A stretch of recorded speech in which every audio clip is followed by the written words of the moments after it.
Alright, football fans and tacticians, welcome back to another episode of the FB Podcast. I'm your host, and today we're going to dive into something that's been quietly brewing in the Premier League, something that, to be honest, has me incredibly curious and maybe just a little worried if you're not a City fan. Get ready, because what Manchester City are doing this summer is more than just an overhaul. It's a quiet revolution, a strategic gambit by Pep Guardiola that could fundamentally change English football as we know it, unpredictable. Well, let's just say Pep is planning to tear up his own code of conduct. You don't want to miss this. You know, for years when we thought about the Man City transfer window, we pictured big money signings, big names at the peak of their power. But this summer, it's very different.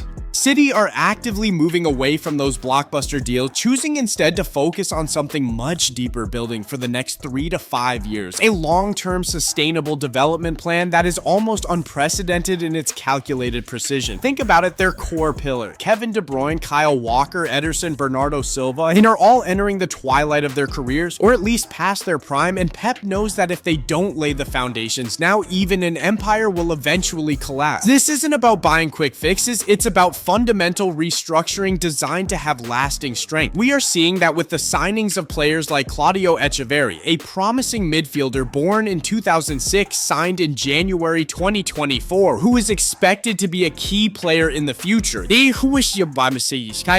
Then there is Abdul Kodia Khusanov, a 21-year-old Uzbek center-back who joined in early 2025. And the rumored names Brian Jacky, a 21-year-old who has impressed in the Nations League, and Tizani Redinders, who despite being only 26, are seen as strategic long-term signings to maintain the tempo of the game and gradually replace the likes of Ilkay Gundogan. In fact, City are believed to have completed the signing of Redinders from AC Milan for $59 million so quietly that it barely made a ripple in the rumor mill. We've also heard of Savin Simon as a potential replacement for Jacky if that deal doesn't materialize, and new fullbacks Ryan on the left and Tino Livramento from Newcastle on the right, anticipating Kyle Walker's eventual departure. The common thread: most of these targets are under the age of 25, which fits perfectly with the aim of rejuvenating the squad to compete in the long term. While other Premier League giants are struggling with financial fair play, trying to sell players and restructure their squads, City, thanks to the highly efficient ecosystem run by Jacky Begiristain and Soriano, are quietly and quickly putting their pieces together. They don't need the media fanfare, they buy the right players at the right time. But this is where things get really fascinating and, dare I say, a little confusing. This isn't just about young players, it's about Pep Guardiola, the man obsessed with control and perfection who seems to be reinventing himself.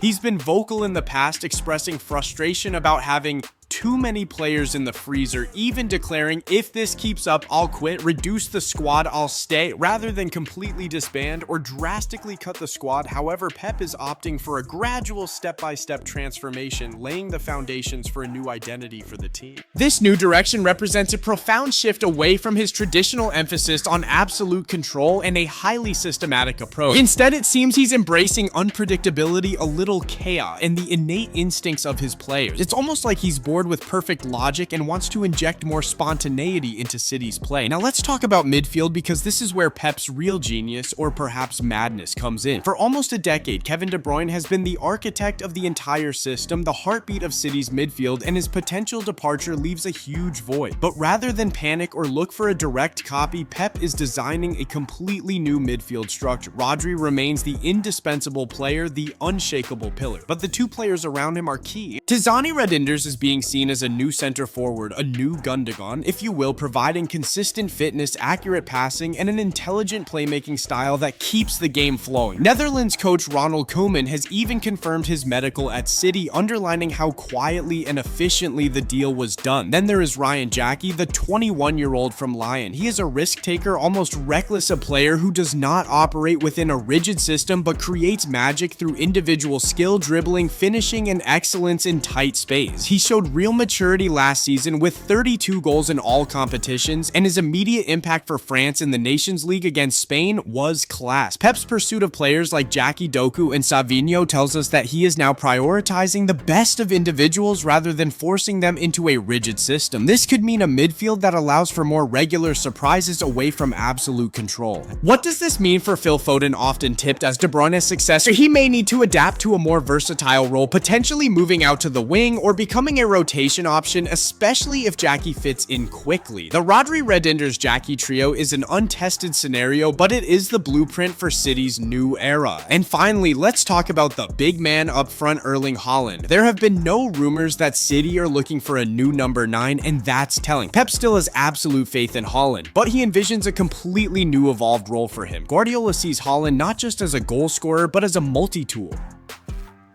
City's focused on buying versatile attacking midfielders like Jacky and Simon, who can operate as classic number 10s, but are also versatile in the box. Supports this idea. The aim isn't just to get Haaland to score more goals, it's to create tactical variations around him. And we're talking about Haaland dropping deeper, linking play, stretching the defense, and creating space for his teammates, even joining in the pressing. It's a similar move to how Lionel Messi was revolutionized as a false 9 in 2009, starting plays and participating in the build-up rather than just finishing them off. This isn't a regression, it's an evolution of Haaland's game, a new phase in his career. Don't be surprised if you start to see Haaland racking up assists or dropping into midfield like Cruyff in the shape of a Viking. So what does all this mean? Manchester City are not just rejuvenating their squad, they are redefining their core identity and playing principles. This willful acceptance of the unknown, even when they don't need to change, is what makes their strategy so compelling. While clubs like Chelsea are trying to offload dozens of players, Manchester United are selling big names to balance the books, and Arsenal are still haggling over turf. City are quietly, almost secretly building the framework for a new generation. They are not just aiming to win in a few years, they are preparing to dominate until 2030, potentially ushering in a new type of game in the Premier League. This is Pep Guardiola once again challenging his own established system and proving that he is still the master of innovation. These are truly exciting times in football, and Man City are at the forefront of this evolution. So what do you think of Pep's new philosophy? Has Haaland really evolved into a versatile beast? And who, if anyone, can stop this new, wilder, more unpredictable City from dominating the next decade? Let us know in the comments below.